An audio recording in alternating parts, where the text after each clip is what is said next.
वास्तव में उसके लिए काफी अच्छा था कि वो उसे तंग करने नहीं आ रहे थे। शिरीन ने चाहा था कि वो हमेशा के लिए उससे दूर ही हो जाएं। रही बात महल मालिक की, तो वो एक बीमारी की तरह थे, हमेशा अघोषित रूप से कहीं भी आ पहुंचते थे, लेकिन परीक्षण के बाद से वो किसी को भी नहीं दिखे थे। फिर शिरीन को महादेव प्रताप सिंह से पता चला कि आकाशी ऋषि व्यास साहू जी एक बार फिर से गायब हो गए हैं। उन्होंने अपना स्वर्ग महल भी छोड़ दिया है और किसी को नहीं पता कि वो इस बार कहाँ गायब हो गए थे। यहाँ तक कि बादशाह ने भी उनसे कुछ महत्वपूर्ण बात करने के लिए उन्हें आमंत्रण पत्र भेजा था, लेकिन इसके बावजूद वो उन्हें ढूंढ नहीं पाए। आकाशी ऋषि भगवान दास जी बिल्कुल वापस नहीं आए थे। हालांकि उन्होंने अपनी हवेली के परिवारों को संदेश भेजा था कि वो आधे महीने बाद वापस आने वाले हैं। बादशाह को पता था कि शिरीन को अभ्यास की जरूरत है, तभी उन्होंने आदेश जारी कर दिया कि कोई भी सरकारी अधिकारी और परिवार का सदस्य 6 महीने के लिए वजीर शाम सिंह की हवेली पर शिरीन से मिलने नहीं जाएगा।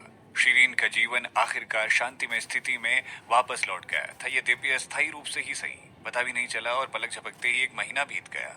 शिरीन काफी कठिन अभ्यास कर रही थी और उसकी आध्यात्मिक शक्ति काफी बेहतर हो चुकी थी। इसके अलावा वो लंबी होती जा रही थी क्योंकि वो खुद की अच्छी देखभाल कर रही थी। वो पहले सिर्फ 5.5 फुट की थी, लेकिन अब तो वो 5 फुट 6.5 इंच लंबी हो गई थी। और इससे भी अधिक उत्सुकता की बात ये थी कि वो चौड़ी भी हो रही थी। उसके चेहरे का वो लाल निशान भी धीरे धीरे गायब होता जा रहा था। हालांकि उसके लुप्त होने की दर बहुत धीमी थी, लेकिन शिरीन काफी खुश थी। लाल निशान गुलाबी रंग का हो गया था, फिर वो पीच फूल के रंग के जैसा हो गया था, प्रारंभिक गहरे लाल रंग से, इसीलिए वो आसानी से इसे ज्यादा श्रृंगार के साथ ढक सकती थी। शिरीन अब कुछ ज्यादा ही आरामदायक जिंदगी जीने लगी थी, केवल इस तथ्य से नहीं कि कोई भी उसे परेशान करने वाला नहीं रहा था, बल्कि जो कुछ भी वो चाहती थी अब वो पा सकती थी और जो भी उसे पसंद था वो कर सकती थी।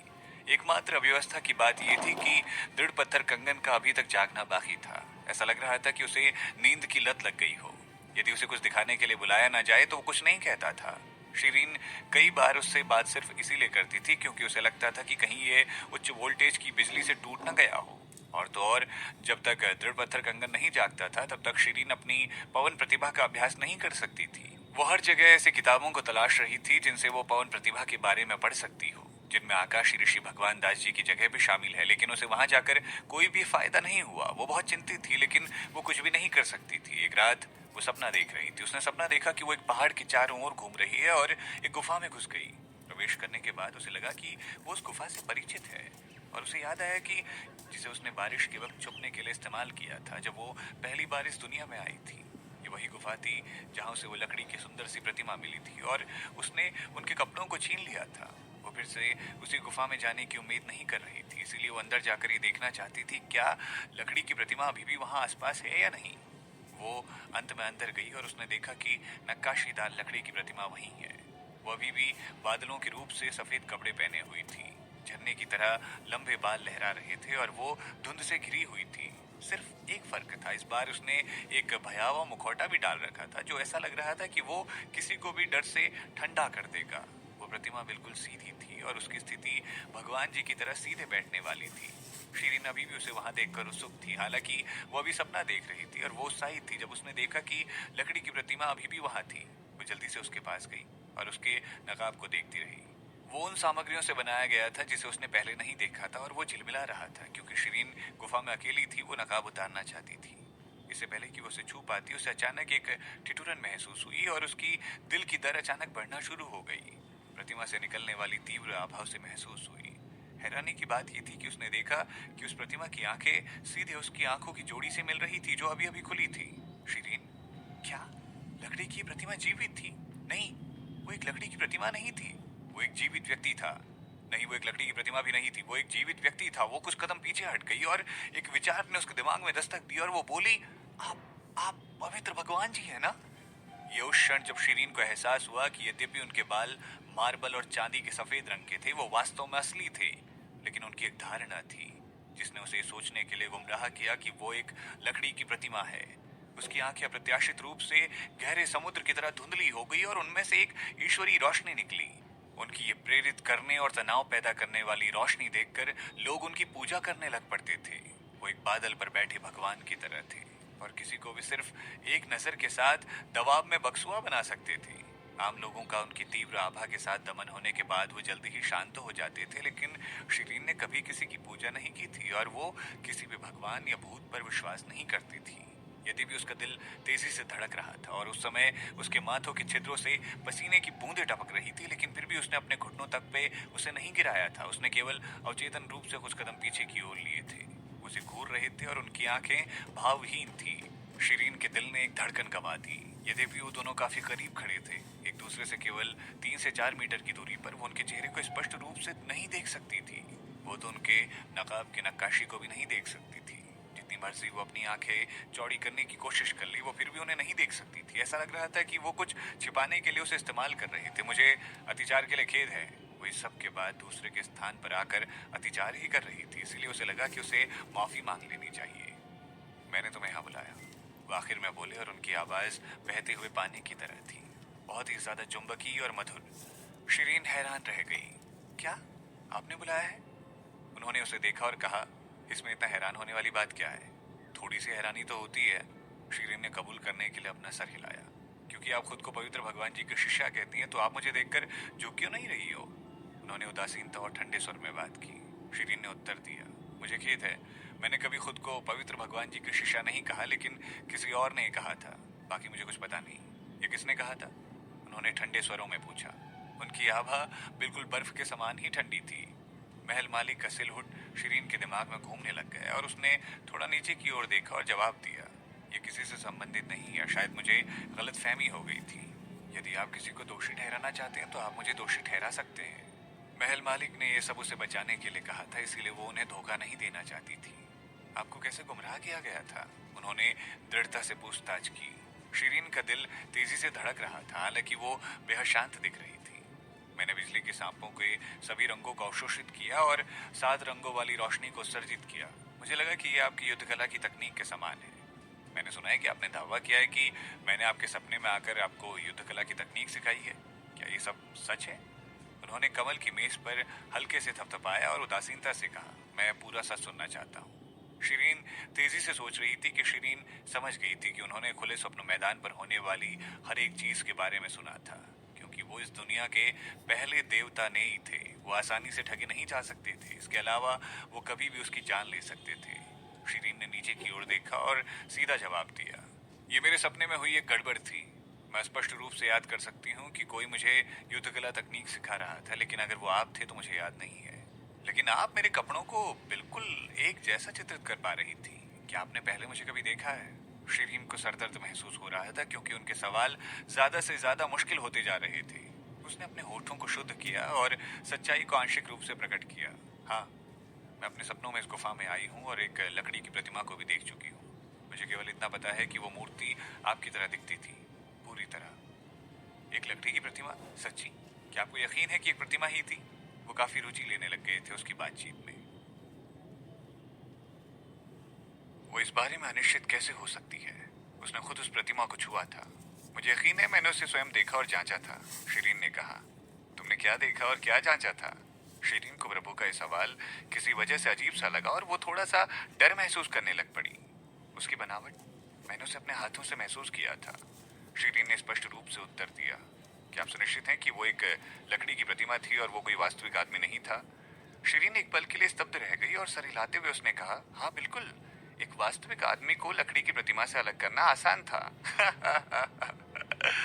वो एक ठंडी सी हंसी हंसे और उन्होंने अचानक रोशनी के साथ चमकदार रंगों से खुद को घेर लिया। शिरीन आश्चर्यचकित थी और फिर उसने अपनी आंखों से देखा कैसे वो एक लकड़ी की प्रतिमा में बदल गए। शिरीन हैरान थी। उसने एक कदम पीछे किया और किसी चीज पर ठोकर खाकर गिर गई। सफेद रोशनी इतनी चमकीली तरह से चमक रही थी कि उसने अपनी आंखें बंद कर ली थी। जब उसने अपनी आंखें खोली तो पता चला कि वो अभी भी अपने कमरे में ही थी। पवित्र भगवान, लकड़ी की प्रतिमा और गुफा सब गायब हो गए थे। ऐसा लग रहा था कि वो सिर्फ एक सपना था। वो वास्तव में उस लकड़ी की प्रतिमा के पुनर्जीवित होने का सपना देख रही थी।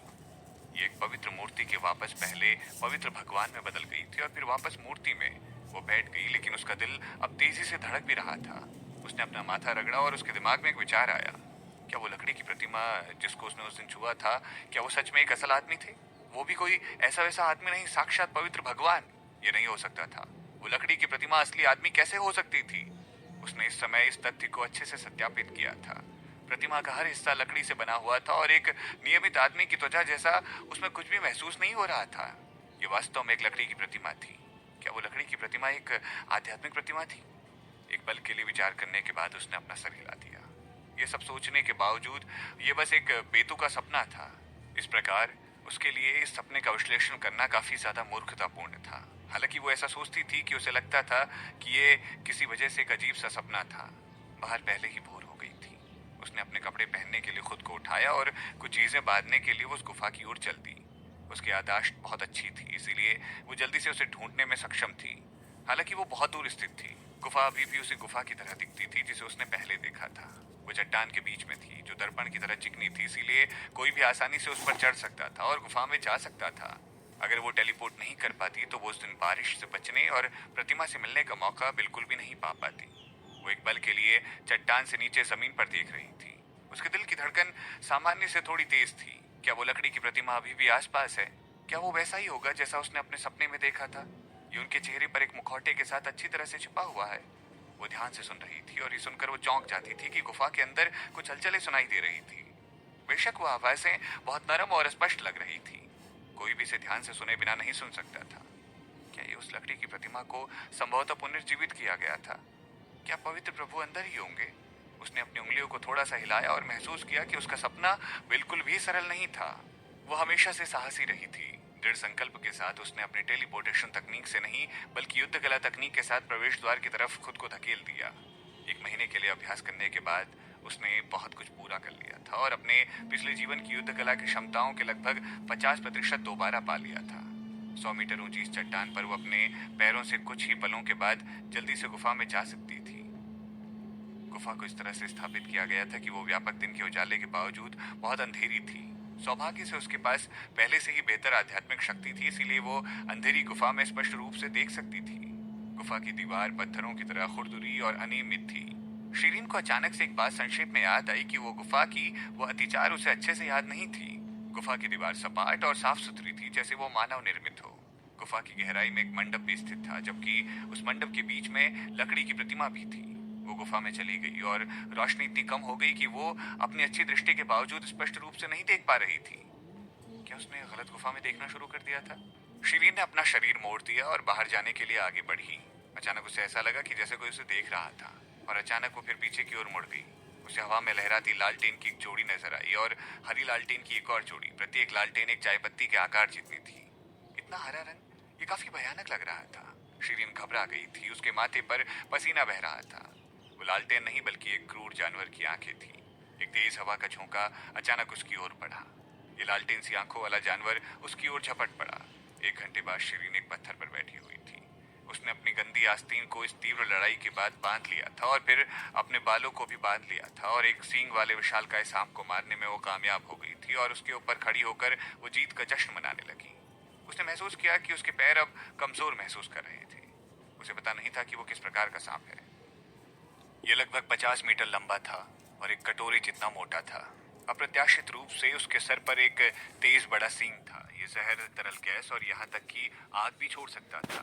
इसके अलावा इसकी चमड़ी किसी भी अन्य सांप की चमड़ी से बहुत मोटी थी। जब वो उसके खिलाफ लड़ रही थी तो वो अपनी तलवार से उस पर कुछ बार हमला कर चुकी थी, लेकिन वो उसकी हल्की सी चमड़ी को भी नहीं काट पाई थी। हालांकि सांप के शरीर का आकार बहुत बड़ा था, लेकिन उसकी निपुणता अप्रत्याशित रूप से खरगोश की तुलना में काफी बेहतर थी। जब वो चल रहा था और गुफा में आगे पीछे हो रहा था तो वो बिजली की गड़गड़ाहट के रिबन के समान ही लगता था। वो बेहद आक्रामक था। शीरीन को अब 1 महीना हो गया था अपनी आंतरिक शक्ति का अभ्यास करते हुए, इसीलिए उसने अपने कौशल का परीक्षण करने के बारे में सोचा और इस जीव के खिलाफ लड़ाई शुरू कर दी।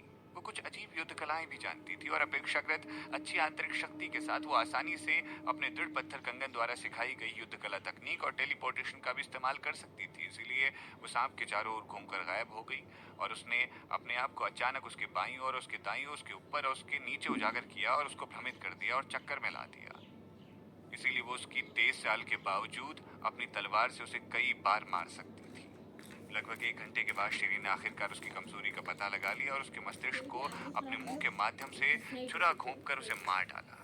लड़ाई आसान जरूर लग रही थी, लेकिन बहुत खतरनाक थी। शीरीन अपनी पुरानी क्षमताओं के साथ उससे नहीं जीत सकती थी और आसानी से उसका भोजन बच सकती थी। लड़ाई करने से वो जानती थी कि उसके लड़ाई के कौशल में बहुत जल्दी सुधार होगा। ये लड़ाई करके वो कुछ तरीकों में महारत हासिल करने में कामयाब रही, क्योंकि उसने जानवर के साथ लड़ाई के सीखे हुए अनुभव और सबक को संक्षेप में याद कर लिया था। वो महादेव प्रताप सिंह से पूछताछ कर रही थी और जानती थी कि ऐसा जहरीला अजगर काले जंगल की दूसरी चोटी पर मौजूद होता है। हालांकि उसने उम्मीद नहीं की थी कि उसे पहले ही उसका सामना करना पड़ेगा। उसने थोड़ा आराम किया और बर्बाद गुफा के चारों ओर खोज करना शुरू की। हर कोई जानता था कि जहरीला और विशाल जानवर किसी चीज की रखवाली ही कर रहा होता है, क्योंकि ये विशाल का अजगर बड़ा और मजबूत था और गुफा में छिपा हुआ था। शायद यहाँ कुछ अनमोल छिपा हुआ था। वो खोज में एक पेशेवर थी। इस प्रकार उसने जल्दी से एक सफेद धातु से बनी पेटी को पाया, जहाँ विशाल अजगर कुंडली मारकर बैठा हुआ था। सफेद धातु पेटी बड़ी नहीं थी, मगर उसमें एक जटिल निर्मित ताला था। शीरीन ने एक पल के लिए सफेद धातु पेटी की जांच की और ये पुष्टि करने के बाद कि वो जहरीली नहीं थी, उसे नजर मारने के लिए उसने उठाया। किसी भी तरह के शोर को सुनने के लिए उसने अपने कान को करीब लाया।